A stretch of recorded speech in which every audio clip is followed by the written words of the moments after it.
வணக்கம், நான் நயினார் நாகேந்திரன் பேசுகிறேன். வரும் 22ஆம் தேதி மதுரையில் முருக பக்தர்கள் மாநாடு நடைபெற இருக்கிறது. அனைவரும் கலந்து கொண்டு சிறப்பிக்குமாறு அன்போடு வேண்டுகிறேன். நன்றி, வணக்கம். அதாவது இது கோலத்தனம். இப்ப இவர் யாருக்கு துரோகம் பண்றாருன்னா அந்த சாதி மக்களுக்கு துரோகம் பண்றாரு. எதற்காக எல்லாரும் முதல்வர் ஆகணும்னு நினைக்கிறாங்க? மக்களுக்கு சேவை செய்யணும். மக்கள் நம்மை தேர்ந்தெடுக்கின்றார்கள், அவர்களுக்கு நம்ம ஏதாவது வகையில உதவியா இருக்க வேண்டும் என்பதற்காக தானே இந்த முதல்வர் பதவியை ஆசைப்படுறாங்க. அப்போ உங்களுக்கு கட்சியே வேண்டாமே, கட்சியை கலைச்சிருங்க பேசாம. எல்லாருக்கும் இருக்கலாம், அதை சொல்லலாம், தவறே இல்லை. அதனால மனநோயாளின்னு சொன்னா அப்போ நிச்சயமா மனநோயாளி நீதான். என்னன்னா என்ன பண்ற, மக்களை மனநோயாளி ஆக்கிட்டு நீ பதவி வச்சுக்கிட்டு பணம் சம்பாதிக்க நினைக்கிற, அரசியல் பண்ணிக்கிட்டு. ஒரு பக்கம் கொலை, இன்னொரு பக்கம் பாலியல். இது ரெண்டுத்தையும் வச்சு பிஜேபி நினைச்சா நிச்சயமா இவங்களை வீட்டுக்கு அனுப்பலாங்க, தாராளமா செய்யலாம், இந்த ஆட்சியை கலைக்கலாம். உன்னை வீட்டுக்கு அனுப்புறதுக்கு ஆளுநருக்கு முழு உரிமை இருக்குது. ஆளுநர் காலில் போய் விழுந்துடுற, காலில் இங்கதான் விழுந்துட்டு அப்புறம் என்ன பண்றேன், மேல ஓடுற, டெல்லிக்கு ஓடுற, பிரதமரை பார்க்கற, உள்துறை அமைச்சரை பார்க்கறதுக்கு ஓடுற. ஏன் ஓடுற? காப்பாற்றுறதுக்கு மட்டும் ஆளுநர்கிட்டையும் பிரதமர்கிட்டையும் உள்துறை அமைச்சர்கிட்டும் ஓடுற. மக்கள்கிட்ட என்ன சொல்ற, அவங்களாம் மோசம் மோசம் மோசம்ன்ற. ஏன் உனக்கு தைரியம் இல்லை? அசிங்கமா இல்லை?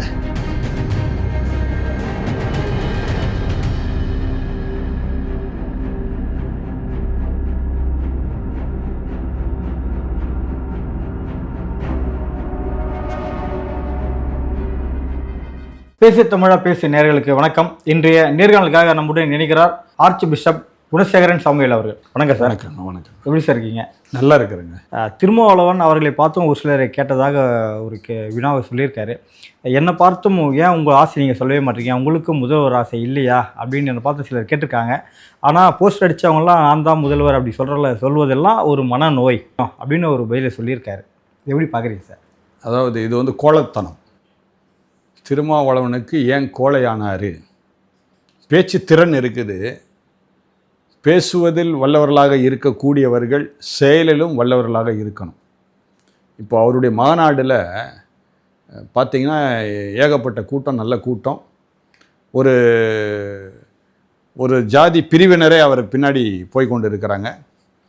அந்த பிரிவின் ஓட்டே தான் இப்போ நம்பி மற்ற கட்சிகளும் இருக்குது. அப்படிப்பட்ட நிலையில் இப்போ இவர் யாருக்கு துரோகம் பண்ணுறாருன்னா அந்த சாதி மக்களுக்கு துரோகம் பண்ணுறார். அதான் பிரச்சனையே. அந்த மக்கள் இவர்களை சார்ந்து இருக்கிறாங்க. ஆனால் இவர் திடீர்னு மாநாட்டில் ஒரு பேச்சு, அப்புறம் பத்திரிகையாளரிடம் இன்னொரு பேச்சுன்றது இவருடைய தலைமை பொறுப்புக்கே அது நிகரற்ற பொறுப்பாக இருக்குது. அது நான் அவருடைய பேச்செல்லாம் ரசிக்கக்கூடியவன், அவர் என்னுடைய நண்பர்.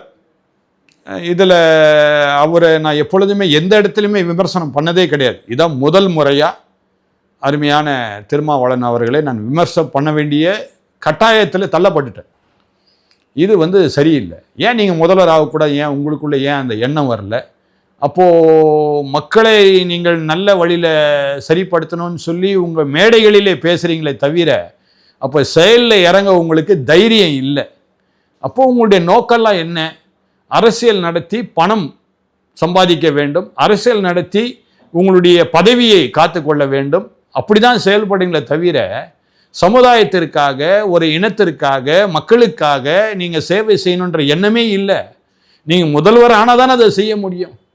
எதற்காக எல்லாரும் முதல்வர் ஆகணும்னு நினைக்கிறாங்க? மக்களுக்கு சேவை செய்யணும். மக்கள் நம்மை தேர்ந்தெடுக்கின்றார்கள், அவர்களுக்கு நம்ம ஏதாவது வகையில் உதவியாக இருக்க வேண்டும் என்பதற்காக தானே இந்த முதல்வர் பதவியை ஆசைப்படுறாங்க. அப்போ உங்களுக்கு கட்சியே வேண்டாமே, கட்சியை கலைச்சிருங்க பேசாம. இல்லை, நான் தான் அடுத்த முதல்வர் அப்படின்னு சொல்வதே ஒரு மனநோய் அப்படின்னு அதை தான் நான் சொல்கிறேன். அப்போது மனநோயே எதுனா நான் தான் முதல்வர்னு சொல்கிறது இல்லை. அதாவது ஒரு சின்ன பையனை கூட நீங்கள் கேட்டிங்கன்னா நான் ஒரு காலத்தில் சிஎம் ஆகணும்னு ஆசைப்பட்டேன், நான் சீஃப் மினிஸ்டர் ஆகணும் அப்படின்னு சொல்லுவான். அதாவது ஆசை எல்லாருக்கும் இருக்கலாம், அதை சொல்லலாம், தவறே இல்லை. அதனால் மனநோயாளின்னு சொன்னால் அப்போ நிச்சயமா மனநோயாளி நீதான். என்னன்னா என்ன பண்ற, மக்களை மனநோயாளி ஆக்கிட்டு நீ பதவி வச்சுக்கிட்டு பணம் சம்பாதிக்க நினைக்கிற, அரசியல் பண்ணிக்கிட்டு. இல்லை ஒன்றும் இல்லைங்க, ஒரு சமீபத்தில் ஒரு காரியம் நடந்தது. இப்போ கடந்த மே மாதம் 26ஆம் தேதி தென்னிந்திய திருச்சபை சிஎஸ்ஐ திருச்சபையில் இருக்குல்ல, அதில் 26ஆம் தேதி என்ன ஆயிடுச்சு, ஒரு போர்டு மீட்டிங் வைக்கிறாங்க. அந்த போர்டு மீட்டில் குறைஞ்சது 15 பேர் இருந்து என்ன பண்ணுறாங்க, யாரெல்லாம் எங்கெல்லாம் டிரான்ஸ்ஃபர் பண்ணலாம், பாதிரியார்களை டிரான்ஸ்ஃபர் பண்ணுவாங்க ஒவ்வொரு 5 வருடம் முடிஞ்ச உடனே. சில நேரங்களில் சிலர் பாதிரியார் மேலே குற்றச்சாட்டு ஏற்படும், அதனால் ஒரே வருடத்தில் அவங்கள மாற்றுதல் செய்வாங்க, 2 வருடத்தில் மாற்றுதல் செய்வாங்க. இப்படி அந்த மாற்றுதல் செய்யக்கூடிய அந்த போர்டு மீட்டிங் நடக்குது. இது டோட்டலாகவே அந்த மீட்டிங் எதுக்குன்னா இந்த மாதிரி மாறுதலுக்காக டிரான்ஸ்ஃபர் மீட்டிங் என்று சொல்வார்கள். இந்த மீட்டிங் நடக்குது. அதில் ஒரு டிசிஷன் ஆர்டரே போட்டாங்க. ஸோ மே மாதம் 31ஆம் தேதி என்ன செய்யணும், அவங்க எல்லாரும் காலி பண்ணிட்டு அடுத்த திருச்சபைக்கு எங்கே அவங்கள டிரான்ஸ்ஃபர் பண்ண அந்த இடத்துக்கு போகணும். மே மாதம் 30ஆம் தேதி இரவு 9 மணிக்கு இதே விடுதலை சிறுத்தை கட்சியிலிருந்து அந்த ஆஃபீஸிலிருந்து என்ன ஆகுது, சிஎஸ்ஐ தலைமைக்கு தொலைபேசி போகுது. இவங்களை நீங்கள் மாற்றக்கூடாது, அவங்கள நீங்கள் மாற்றக்கூடாது அப்படின்னு சொல்லிட்டு போகுது. ஆக 4 திருச்சபைகளுக்கு இந்த மாற்றுதல் நடக்காமல் இருக்குது. அப்போது இதுலேருந்து என்ன புரியுதுன்னா, முதல்வராக நான் அவருக்கு ஆசை இல்லை, இந்த மாதிரி அரசியல் நடத்தி பஞ்சாயத்து கட்ட பஞ்சாயத்து பண்ணுறதுல இறங்கிட்டாங்க. இப்போ அரசியலை வைத்து கட்ட பஞ்சாயத்து பண்ணுவேன். இப்போ சமீபத்தில் நடந்த ஒரு விஷயம் உங்களுக்கு தெரியும், அருமையான பூவை ஜெகன்மூர்த்திக்கும் அருமையான அடிஷனல் டிஜிபிக்கும் நடந்த விஷயம் தெரியும். அந்த கட்டத்தில் கொண்டு போய் நிற்க போகிறாரு திருமாவளவன், வேற ஒன்றுமே இல்லை. நிறைய கட்ட பஞ்சாயத்து பண்ணுறாங்க, இது வெளியே வரலை, சீக்கிரத்தில் அது நடக்க போகுது. இல்லை, இந்த தலையீட்டுக்கு என்ன காரணம் சார்? ஏன் இந்த விவகாரத்தை தலையிடுறாங்க விசிகா? அதை தான் சொல்கிறேங்க. அதாவது இவங்களுடைய நினைப்பு என்னன்னா, இந்த சிஎஸ்ஐ திருச்சபையில் உள்ள இல்லை கண்ட்ரோல் கொண்டு வராங்களா? அவங்க கண்ட்ரோல் கொண்டு வரது மட்டும் இல்லைங்க, அந்த தலைமை பொறுப்பில் இருக்கிறவங்க எல்லாரையும் அவங்க கண்ட்ரோலில் கொண்டு வந்துட்டா அப்போது என்ன பண்ணுவாங்க, இவங்க சொல்கிறத 2026 இப்போ சட்டசபை எலெக்ஷன் வருது. அந்த சட்டசபை எலெக்ஷன் வரும்போது என்ன செய்யலாம், நீங்கள் தலைமை பொறுப்பு என்ன பண்ண, உங்கள் திருச்சபையில் இவங்களுக்கு தான் ஆதரவு கொடுக்கணும்னு சொல்லி, உங்கள் வாக்குகளை கொடுக்கணும்னு சொல்லி நீங்கள் சொல்லணும் அப்படின்னு சொல்வதற்காக அதை செய்கிறாங்க. அடுத்தது இந்த சிஎஸ்ஐ திருச்சபையில் இருக்கிற ஒரு பெரிய தலைமையில் இருக்கிற அத்தனை பேருக்கும், நான் ஒருத்தர் 2 பேர் பேர் சொல்லி நான் சொல்ல விரும்பலை, சிலர் மேலே கொலை கேஸ் இருக்குது, மோசடி வழக்கு இருக்குது, நில அபகரிப்பு வழக்கு இருக்குது. ஸோ இந்த வழக்குகள்லாம் தப்பிப்பதற்காக இப்படிப்பட்ட அரசியல்வாதிகளை கைக்குள்ளே போட்டுக்கிறாங்க. இந்த அரசியல்வாதிகள் என்ன பண்ணுறாங்க, இதான் சந்தர்ப்பம்னு சொல்லி அவங்க என்ன பண்ணுறாங்க, அவங்கள கைக்குள்ளே போட்டுக்கிறாங்க. இப்படி மாற்றி மாற்றி நடக்குது. அங்கே திருச்சபையே நடக்கலை, திருச்சபையோட கேவலமான பாலிடிக்ஸ் நடக்குது. சில மாதங்களுக்கு முன்னாடி அந்த கட்சி விசிகா கட்சியில் ஆதவர்ஜுனா இருக்கும்போதே என்ன சொன்னார்னா, ஏன் எங்கள் தலைவருக்கு துணை முதல்வர் தகுதி இல்லையா, முதல்வராகும் தகுதியே இருக்குது அப்படிலாம் சொன்னார். அதுக்கும் அங்கே ஒரு இஷ்யூ நடந்தது. இப்போ என்னன்னா முதல்வர் ஆசையே இல்லை அப்படின்ற மாதிரி இவ்வளோ விளக்க கொடுத்துருக்காரு. இது எப்படி பார்க்குறது இந்த பின்னாடி? அதாவது மாநாடுல, மதுரையில் நடந்த மாநாடுல அவர் என்ன பண்ணுறாரு, பேசுகிறார். என்ன பேசுகிறாருன்னா, கிறிஸ்தவ மக்கள், முஸ்லீம் மக்கள், பின்தங்கிய மக்கள் அனைவரும் எனக்கு ஆதரவு இருக்கின்றார்கள், அவர்களுக்காக தான் உழைக்கின்றேன் அப்படின்றார். அப்படி அந்த உழைக்கின்றேன் என்று சொல்லி அவர்களுக்காக ஆதரவாக இருக்கின்றேன் சொல்லுகின்றவர் ஏன் முதன்மைக்கு ஏன் வரக்கூடாது, ஏன் முதல்வராக வரக்கூடாது? அது நல்லா தானே இருக்கும். ஆனால் இப்போ பயந்து என்ன பண்ணுறாரு, பின்னாடி போடுறாரு. அப்போ என்ன அர்த்தம்னா, இவருக்கு அந்த கூட்டணி கட்சியில் அவர் இருக்கிறார் இல்லையா, இவருக்கு அந்த கூட்டணி கட்சியில் திமுக கூட்டணி கட்சியில் இருக்கிறார். இவருக்கு என்ன பயம்னா, இப்போது நான் முதல்வர் ஆகணும் அப்படின்ற வார்த்தை சொல்லிட்டா நாளைக்கு திமுக கூட்டணிலேருந்து பிரித்து கீழே வெளியே தள்ளிட்டாங்கன்னா இவர் பார்லிமெண்ட்டில் திரும்ப மெம்பராக முடியாது. அடுத்தது அந்த மாநாட்டில் பார்த்தீங்கன்னா, நான் அவர் பேசுனதை கேட்டேன். அவர் என்ன சொல்கிறாரு, பிஜேபி இட ஒதுக்கீடு பற்றி பேச மாட்டுறாங்க, ஜாதி பற்றி பேச மாட்டுறாங்க அப்படின்றார். இப்போ நான் என்ன கேட்குறேன், இவர் பார்லிமெண்ட்டுடைய மெம்பர் தானே, ஏன் பார்லிமெண்ட்லேயே அதை பேசக்கூடாது? இவர் ஏன் தைரியமாக சொல்லக்கூடாது? இங்கே பாருங்கள், எனக்கு தெரிஞ்சதை நான் சொல்கிறேன். கிறிஸ்தவர்கள் எஸ்சி எஸ்டியாக இருந்தால் அவர்களுக்கு அரசாங்க சலுகை கிடைக்காது. அதனால் என்ன பண்ணுறாங்கன்னா, அவங்க சர்ச்சுக்கு வராங்க, என்ன பேரை மட்டும் மாற்றாமல் சில நேரம் பேரையும் மாற்றிக்கிறாங்க, ஞானஸ்நானம் பெறுறாங்க. ஆனால் சர்டிஃபிகேட்டில் பார்த்தீங்கன்னா இந்துன்னு இருக்கும். இந்து எஸ்சி எஸ்டியாக இருந்தால் தான் அரசாங்க சலுகைகள் கிடைக்கும். இவ்வளோ நாள் இருக்கிறாரு. இது 2வது தடவை எம்பியாக இருக்கிறார், பார்லிமெண்ட்டில் மெம்பராக இருக்கிறார். அடுத்தது இவர் கூட்டணி கட்சியே தான் ஆட்சியில் இருக்குது தமிழ்நாட்டில். 4.5 வருஷம் ஆயிடுச்சு, இன்னும் 6 மாதம் தான் இவங்க ஆட்சி. இந்த 4.5 வருஷத்தில் இந்த மக்களுக்காக என்ன பேசியிருக்கிறார்? எதை இடஒதுக்கீடு பற்றி பேசியிருக்கிறாரா? இதை விட்டு இவர் மாநாட்டில் பிஜேபி இதை குறித்து பேசவில்லை என்று சொல்லி என்னமோ பெரிய சிம்ம குரல் மாதிரி பேசிட்டு இருக்கிறாரு. நீ இருக்கிற உன் தமிழ்நாட்டிலேயே தமிழகத்தில் இருக்கிற எஸ்சி எஸ்டி மக்களுக்காக ஆதரவு திரட்டக்கூடிய நிலையில நீ இல்லை. நீ என்ன பிஜேபியை போய் குற்றச்சாட்டு சொல்வது? நீ கூட்டணியில் இருக்கிற திமுக அரசை சொல்லு. அதே மேடையில் என்ன சொல்றாரு? எனக்கு மகாநாடு நடத்த பர்மிஷன் இல்லை, ஊர்வலம் நடத்த பர்மிஷன் இல்லைன்னு சொல்றாரு. அப்ப நீ யாரை சொல்ற? திமுகவை சொல்றியா இல்லை பிஜேபியை சொல்றியா? ஏங்க நீங்க நடத்தது தமிழ்நாட்டில், அப்போ தமிழக அரசு தான் என்ன பண்ணணும், உங்களுக்கு பர்மிஷன் கொடுக்கணும். அப்போ உன் கூட்டணியில் இருக்கிற உன்னுடைய கட்சியே, அந்த அரசாங்கமே உனக்கு பர்மிஷன் கொடுக்க மாட்டேது. அப்போ இவர் நடுவில் அப்படி தொங்கிட்டு இருக்கிற மாதிரி தெரியுது. இந்த பக்கமா அந்த பக்கமா. திடீர்னு பார்த்தா என்ன சொல்றாரு? இந்த கட்சி சரியில்லை, இந்த கூட்டணி விட்டு விலகி விடுவேன் அப்படின்றாரு. ஒருவேளை திமுகவை மிரட்டுறாரா, இல்லை மக்களை மிரட்டுறாரா, இல்லை இவரே ஒரு மாதிரி இப்போ கொஞ்ச நேரத்துக்கு முன்னாடி சொன்னீங்களே முதல்வராக பேசுறவங்களாம் என்னவா இருக்கிறாங்கன்னு சொன்னீங்க? மனநோய். இப்போ இவர் மனநோயில் பேசுறாரான்னு எனக்கு தெரியல. சந்தர்ப்பவாதின்னு வாங்க. அந்த மாதிரி சந்தர்ப்பவாதியா இருக்கக்கூடாது. அது அரசியல் தலைவருக்கு நாகரிகமே அல்ல. திருமாவோட இந்த திடீர் யூட்டனுக்கு என்ன காரணம் சார்? இந்த 4.5 வருஷத்துல எத்தனை பாலியல் குற்றச்சாட்டுகள் தமிழகத்தில் நடந்திருக்கு. நான் பெண்களுக்கு சிறந்த ஆட்சியே இதுதான் அப்படின்னு சொல்றாரு. அதனால தான் லிப்ஸ்டிக் பஸ் ஓடுது. அந்த பஸ்ஸில் ஏறி போனீங்கன்னா உங்களுக்கு பாதுகாப்பு. அந்த பஸ்ஸில் ஏறலாம் பாதுகாப்பு இல்லை. அந்த 80 வயது மூதாட்டி என்ன பண்ணியிருக்கணும், அந்த பஸ்ஸில் ஏற்றி அமைச்சிருக்கணும். நீங்கள் அமைச்சிருந்தா பாதுகாப்பாக அவங்க வீட்டுக்கு போய் சேர்ந்துருப்பாங்க. அந்த பஸ்ஸில் ஏறல அந்த அம்மா, பாதுகாப்பு இல்லை. முட்டாள்தனமாக இல்லைங்க இது? என்னங்க அரசாங்கம் நடந்துட்டு இருக்குது? ஒரு பக்கம் கொலை, இன்னொரு பக்கம் பாலியல். இதை ரெண்டுத்தையும் வச்சு பிஜேபி நினச்சா நிச்சயமாக இவங்கள வீட்டுக்கு அனுப்பலாங்க. தாராளமாக செய்யலாம். இந்த ஆட்சியை கலைக்கலாம், தாராளமாக கலைக்கலாங்க. இபிஎஸ் சொன்னது 100% உண்மை. ஏடிஎம்கே காலத்தில் இது நடக்கலையே, இப்படிலாம் நடக்கலையே. ஏதோ ஒரு சில காரியம் நடக்கும்போது உடனே இவங்க எதிர்த்து பயங்கரமாக குரல் கொடுத்தது திமுக. ஏன் இன்னைக்கு அமைதியாக இருக்கிறாரு திமுக? ஸ்டாலின் ஏன் அமைதியாக இருக்கிறாரு? ஒன்றும் இல்லை, அண்ணா யூனிவர்சிட்டியில் நடந்த சம்பவம். இன்னைக்கு வரைக்கும் வாய் பேசாமல் இருக்கிறார் ஸ்டாலின். அதை பற்றி பேசாமல் இருக்கிறாரு. ஸ்டாலின் தெரியாதோ? அவர் கேள்விப்படலையோ? அதெல்லாம் அப்படி இருக்குமோ ஒருவேளை? என்ன நடக்குது இங்கே? என்ன மக்களாக இருக்கிறாங்களா இல்லை பைத்தியக்காரங்களா நீங்கள் நினைக்கிற மாதிரி? இந்த மக்களுக்கும் கொஞ்சம் கூட அறிவு இல்லை. அதான் நான் சொல்லுவேன். 2020 நீங்களும் அறிவாளியும் கொஞ்சம் காண்பீங்க. என்ன இன்னும் நீங்கள் பண்ணிகிட்டே இருந்தால் 80 இல்லை, எங்கேயாவது 100 வயசு கிழவி இருந்தால் கூட தேடி கண்டுபிடிச்சி ஏதாவது ஒன்று பண்ணுவானுங்க. அதான் நடக்கும் இங்கே. என்னங்க இது அசிங்கமாக இல்லை? ஒரு தமிழகம்னா ஒரு பாதுகாப்பான ஒரு ஒரு ஒரு ஒரு மாநிலமாக இருக்கக்கூடிய இந்த மாநிலத்தில் கேவலப்படுத்தி கடந்த 4.5 வருஷத்தில் அசிங்கப்படுத்தி, என்னங்க எல்லா ஆஃபீஸரும் சரியில்லை. இன்னும் ஆஃபீஸ் நடக்குது, ஒரு ஆஃபீஸும் சரியில்லை. எல்லாம் லஞ்சம். காசை கொடுத்தாதான் பென்ஷனே கிடைக்குது. என் மனைவிக்கு 1.5 வருஷம் பென்ஷன் வரலங்க.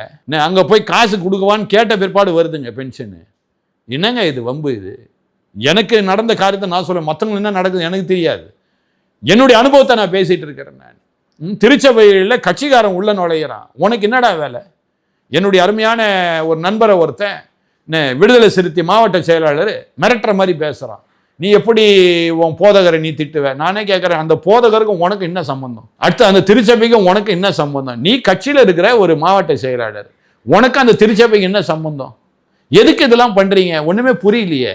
எங்கெல்லாம் அரசியல் வரணும் இல்லை, அரசியல் பண்ணு. எவன் தான் கொள்ளை அடிக்கிற? எல்லாம் கொள்ளை அடிக்கிறீங்க, நல்லா தெரியுது. இப்படியா? அசிங்கமாக இல்லை?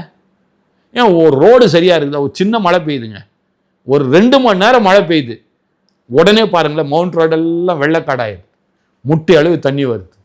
2 மணி நேரத்துக்கு மழைக்கா முட்டி அளவு தண்ணி வர்றது மவுண்ட் ரோடில்? டி நகரில் வேலை நடக்குதுன்னு சரி ஒத்துக்கலாம், டி நகரில் வேலை நடக்குது அதனால தண்ணி ஓட வசதி இல்லைங்க. மவுண்ட் ரோடில் கூடயா 2 மணி நேரம் மழையில் முட்டளவு தண்ணி ஓடுதுங்க. அப்போ என்னதான் வேலை செய்யுது இந்த அரசாங்கம்? ஒன்றுமே விளங்கலையே.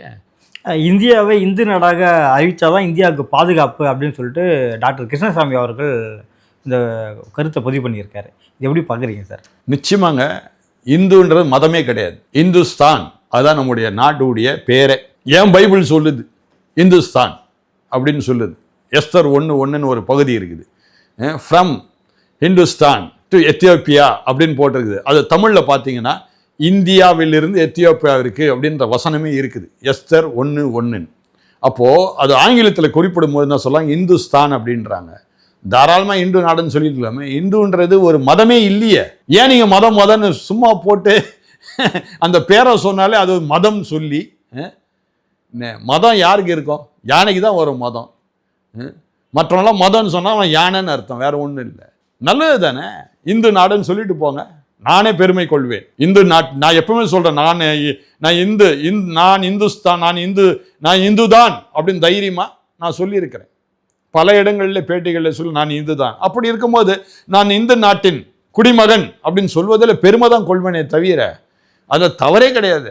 ரொம்ப நல்லதாச்சே. இந்துஸ்தான் தாராளமாக வைங்க, இந்து நாடுன்னு வைங்க, தப்பே கிடையாது. இந்து என்பது மதமே கிடையாது. அதையே நீங்கள் மதமாக நீங்கள் பார்க்குறீங்க. ஆனால் அந்த பேரை சொன்னாலே இங்கே பெரிய அளவு ஒரு எதிர்ப்பு. அதை தாங்க சொல்கிறேன். அதுதான் சொல்ல. அவங்க எதிர்க்க என்ன காரணம்? யார் எதிர்க்க? இந்து நாடுன்னு மாற்றினாலே ஒரு குரூப் இங்கே எதிர்க்கிறாங்க இல்லையா? அவங்க எதிர்ப்பதற்கு என்ன காரணம்? அதாங்க இவங்க என்ன சொல்ல, திராவிட நாடுன்றாங்க, நாங்கெல்லாம் திராவிடர்கள் அப்படின்றாங்க. யார் திராவிடர்கள்? முதல்ல இவனுக்கு தெரியுமா திராவிடன்னா என்னன்னு தெரியுமா? யார் திராவிடர்கள் சொல்லுங்க. திராவிடர்கள் யார்? வெளிநாட்டில் வந்தவர்கள், அவர்கள் தான் திராவிடர்கள். என்ன இப்போ நானே கேட்குறேன், நீ திராவிடன்ற, நீ இந்து நாடுன்னு சொல்கிறதுனால உனக்கு எங்கே வலிக்குது? அதனால் உனக்கு என்ன குறைபாடு ஏற்படுது? அப்படி நீ திராவிட நாடு அப்படின்னு வச்சுக்கிறியா? அப்போ தமிழ்நாட்டை தனி நாடு என்று சொல்லிவிடுவோம் போல்னு கொஞ்ச நேரத்தில். அப்போ தான் கொள்ளடிக்கிறது வசதியாக இருக்கும். நீங்கள் இதெல்லாம் எதிர்ப்பு தெரிவிக்கிறவங்க யாருன்னு பார்த்தீங்கன்னா அந்த கொள்ளடிக்கிறவங்க தான் அந்த வார்த்தையெல்லாம் சொல்கிறோம், எதிர்க்கிறான், மற்றவங்க கிடையாது. அதனால் அருமையான டாக்டர் கிருஷ்ணசாமி சொன்ன அந்த கருத்துக்களை நான் வரவேற்கிறேன். இந்தியா என்பது தமிழ் வார்த்தை, இந்துஸ்தான் என்பது சமஸ்கிருத வார்த்தை. இந்து நாடாக அறிவித்து விட்டு சந்தோஷமாக இருக்கலாம், ஒன்றும் தவறே கிடையாது. ஆளுநர்னா இருக்கிற அறிக்கையில் அது என்ன இருக்கோ அதை அப்படியே படிக்கிறது தான் ஆளுநரோட வேலை. ஒரு சில வார்த்தைகளை அம்பேத்கர், பெரியார் இந்த வார்த்தையெல்லாம் இருந்தால் அதை தவிர்த்துட்டு படிக்கிறதுக்கு நீ படிக்காமலே இங்கேருந்து வெளியேறலாம். ஸோ ஆளுநரை எதிர்க்கிறது அண்ணாதுரையிலேருந்து ஸ்டாலினுக்கு அப்படியே வருது. இதுதான் கொள்கை வாரிசு, ஆளுநரை எதிர்க்கிற துணிச்சல் எங்களுக்கு மட்டும்தான் இருக்குன்னு சொல்லிட்டு திருமாவளவன் சொல்லியிருக்காரு. முதல்ல ஆளுநர்னா அவருக்கு என்னன்னு சொல்லி என்ன பண்ணல, புரியலை. ஆளுநர் என்ற வார்த்தைக்கு அர்த்தம் தெரிஞ்ச அந்த வார்த்தை இப்படி பேச மாட்டார். அவர் ஆளுகை செய்கின்றவர், தமிழ்நாட்டை ஆளுகை செய்கின்ற ஆளுநர். அவர் கையெழுத்திட்டாதான். மீண்டும் மீண்டும் ஆளுநருக்கும் இவர்களுக்கும் என்ன மோதல் காரணம்? இப்போ ஆளுநரே காரணம் என்னன்னா ஆளுகை இல்லை, அதெல்லாம் ஒன்றும் இல்லைங்க. அதாவது ஆளுநர் RN ரவி IPS படித்தவர், இவ்வளவு நாள் படிக்காதவன் இருந்தான் ஆளுநராக. சும்மா சாதாரண ஒரு டிகிரியோ அல்லது ஒரு மந்திரியாக இருந்தவங்க ஆளுநராக இருந்தான். இவர் IPS, அடுத்தது இவர் ஸ்ட்ரிக்ட் ஆஃபீஸராக இருந்தவர் அவருடைய காலத்தில். அதனால் இவர் என்ன பண்ணுறாரு, இதெல்லாம் சீர்திருத்துங்க, இப்படி போடாதீங்க, இப்படி போட்டால் நான் ஒப்புதல் கொடுக்க மாட்டேன்னு சொல்கிறாரு. ஏன் ஆளுநர் ஒப்புதல் இல்லாமல் எல்லாத்தையும் செயல்படுத்த பார்ப்போம். அப்போ ஆளுநருடைய முக்கியத்துவம் என்னன்னு உனக்கு தெரியும், செயல்படுத்த பார்ப்போம். உன்னால் முடியாது இல்லை. நீ எந்த ஒரு சட்டசபையில் எந்த ஒரு தீர்மானம் நீ கொண்டு வந்தாலும் ஆளுநர் ஒப்புதல் இல்லாமல், கையெழுத்து இல்லாமல் அதை என்ன செய்ய முடியாது, நீ செயல்படுத்தவும் முடியாது. நீ சொல்லிக்கலாம், மக்களுக்காக அது செய்வேன், இது செய்வேன், அப்படி பண்ணிடுவேன், இப்படி பண்ணிடுவேன் எல்லாம் சொல்லலாம். ஆனால் அதை செயல்படுத்த வேண்டும் என்றால் ஆளுநருடைய ஒப்புதல் கட்டாயம் வேணும். அதனால தான் கவர்னர், ஆளுநர், he is the first person. அவர் தான் முதன்மையான ஆளு ஒரு மாநிலத்திற்கு. அவர் சரின்னு சொன்னா மாநிலமே இதாகும். திமுக ஆட்சி வந்தாலே ஆளுநரே பிரச்சனை என்னன்னா, இப்ப ஆளுநரை வெறுக்கிற மாதிரி மக்கள் மத்தியில பேசுறாங்களே தவிர, ஆனா ஆளுநர்கிட்ட போய் இவங்க வெறுக்கிறாங்களா? ஏதாவது பிரச்சனை வந்தா உடனே போய் ஆளுநரை போய் பார்த்துடுறாங்க. ஏன் பார்க்குற? ஏன்பா பார்க்குற? நீ ஆளுநரை ஏன் போய் பார்க்குற? தைரியமா நீ இரு, நான் பாட்டுக்கு இருப்பேன், நான் இப்படி தான் செய்வேன், நீ எதுவும் என்ன கேட்கக்கூடாது, மக்கள்கிட்ட பேசுறல்ல. அதே மாதிரி ஆளுநர்கிட்ட போகாமல் ஈரம் பார்ப்போம், அடுத்த நாளே வீட்டுக்கு போயிடுவேன். ஏன்னா ஆளுநருக்கு முழு உரிமை இருக்குது சட்டசபையை கலைக்கிறதுக்கு. உன்னை வீட்டுக்கு அனுப்புறதுக்கு ஆளுநருக்கு முழு உரிமை இருக்குது. ஆளுநர் காலில் போய் விழுந்துடுற, காலில் இங்கே தான் விழுந்துட்டு அப்புறம் என்ன பண்ணுறேன், மேலே ஓடுற, டெல்லிக்கு ஓடுற, பிரதமரை பார்க்கறதுக்கு, இல்லை உள்துறை அமைச்சரை பார்க்கறதுக்கு ஓடுற. ஏன் ஓடுற? மக்களை பாரு, மக்கள் தானே உன்னை தேர்ந்தெடுத்தாங்க. மக்களே பார்த்து நீங்கள் தான் எனக்கு சேவை செய்ய வேண்டும், நீங்கள் தான் என்னை காப்பாற்ற வேண்டும் சொல்லி பார்ப்போம். காப்பாற்றுறதுக்கு மட்டும் ஆளுநர்கிட்டையும் பிரதமர்கிட்டையும் உள்துறை அமைச்சர்கிட்டும் ஓடுற, மக்கள்கிட்ட என்ன சொல்ற, அவங்களாம் மோசம் மோசம் மோசம்ன்ற. ஏன் உனக்கு தைரியம் இல்லை? அசிங்கமா இல்லை? மக்கள் தானே ஓட்டு போட்டாங்க உனக்கு. ஏன் மக்கள்கிட்ட பாதுகாப்பு கேட்க வேண்டியது தானே? ஏன் ஆளுநர்கிட்ட போய் பாதுகாப்பு கேட்குற? அதனால் இவங்க மக்கள்கிட்ட 1000 சொல்லலாம், இல்லை இந்த மாதிரி நேர்காணல்லையோ இல்லை ஏதாவது பட்டிமன்றத்திலையோ மேடை பேச்சுகளிலோ பேசலாம். ஆனால் இதெல்லாம் கறிக்கு உதவாதுன்னு சொல்லுவாங்க தெரியுமா? அதுதான் இது. நடப்பு அரசியல் குறித்து பல்வேறு கருத்துக்களை பரிந்து மிக்க நன்றி சார். நன்றிங்க, நன்றி.